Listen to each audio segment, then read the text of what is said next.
Thank you, Jimmy. Now, it's been a grim week for news, but a good week for people who speak their mind. First, Nigel Farage and his shit my dad says grumble sponge party UKIP stunned the political class with their strong showing in the local council elections. This meant our screens were filled yet again with footage of this triumphant, affable pub landlord type stomping around like he's in an outtake from Life on Mars, smoking and drinking and scaring the Westminster natives with his impressively huge, swelling purple column.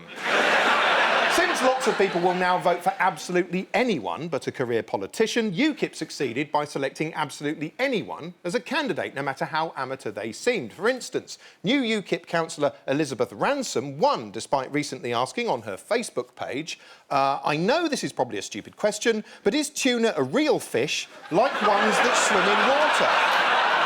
It's refreshing to find a politician prepared to speak their mind, even when they don't have one. Appearing to speak his mind has made Nigel Farage so popular, he's apparently caused a sea change in British politics, as the news firmly and repeatedly made clear.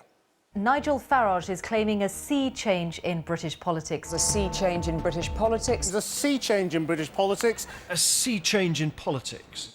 See? Thing is, a sea change in politics usually just means swapping one bunch of C's for another bunch of C's. The last sea change in politics, as you can see from this alarming footage, happened in 2010, when this bright young C, who, like Farage, seemed more plain-speaking than the other lamestream leaders, attracted lots of votes from people sick of the kind of platitude-spouting, empty-promising bum bag they didn't realise they were already looking at. That was a chilling scene there from this DVD, Nick Clegg, A Warning from History. And we know how that panned out. These days, Clegg's party is so unpopular, he spends most of his time manning the phones on the Lib Dems' in-house branch of the Samaritans, while in South Shields, the Lib Dem hopeful finished in 7th place, behind a BNP candidate who looks like a negative photo of Carol Vorderman. Seriously, how unpopular do you have to be to lose to a BNP candidate who's blacked up? Although, to be fair, she does have black roots. It's interesting that mainstream parties are so disliked, even a privileged former commodities broker like Nigel Farage seems like a man of the people, in much the same way as this week's Plain Speaker number 2, multi-millionaire corporate business gibbon Lord Alan Sugar, played here by a furious water buffalo straining to shit at the side of a lake. He seems like a no-nonsense salt-of-the-earth type compared to his stomping parade of automated cut-and-paste identi-twat entrepreneurs who spout entitled gibberish like this. I'm a great of my generation. I'm an innovator and leader in business.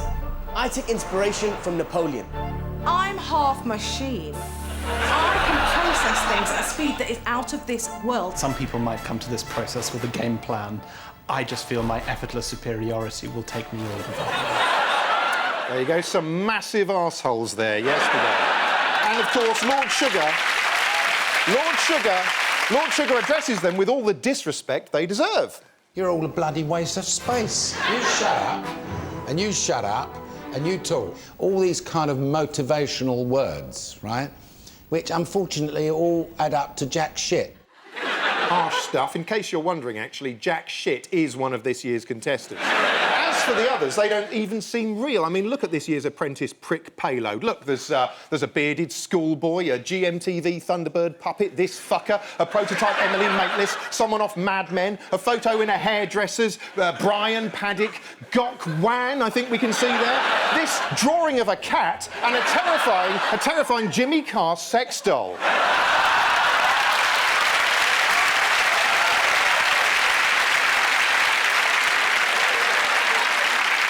Terrifying but sexy. And speaking of sexy, Dame Helen Mirren, who I like to think of as the real queen, is our final Plain Speaker of the week. In astonishing scenes captured on a camera phone, she marched out of a theatrical performance while dressed as Her Majesty to bollock a group of drummers who were bashing away outside.